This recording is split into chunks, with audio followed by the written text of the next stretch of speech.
আজকে আমরা validity date একটা প্রোডাক্ট রয়েছে, মনে করুন অ্যান্টিভাইরাস কম্পিউটারে সাপোজ এক্সাম্পল হিসাবে। তো তার ভ্যালিডিটি ডেট একটা ইস্যু হয়েছে এই যে এই তারিখে এই মান্থ, এবং এক্সপায়ারি ডেট 12 মাসের মধ্যে শেষ হয়ে যাবে। তো কার কত তারিখে শেষ হবে সেটা কিভাবে বের করব সেটাই আমি এবার বের করে দেখাচ্ছি। তো এক্সপায়ারি ডেট বের করতে গেলে তাহলে আমরা কি করব, এই উত্তরটা যে রয়েছে সেই ডেটের মাধ্যমে করব।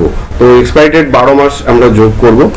তাহলে আমরা কি করব, এখানে এক্সপায়ারি ডেটের ঘরে সিলেক্ট করে ইকুয়াল চিহ্ন দিয়ে আমরা নিচে যে উত্তরটা লিখেছি ই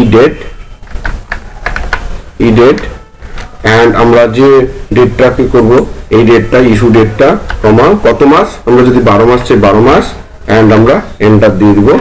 তাহলে আমাদের এটা হয়ে গেল। তাহলে এরকম যখন সংখ্যা আসবে তখন আপনারা কি করবেন, এটাকে একটা ফরম্যাটে করে নেবেন। সিলেক্ট করার পর হোম বাটনে ক্লিক করে এই যে নাম্বারস বলে রয়েছে এখানে গিয়ে তারপর এরকম একটা উইন্ডো আসবে, কাস্টম আসবে। তারপর এখানে আপনার dd/mm/yyyy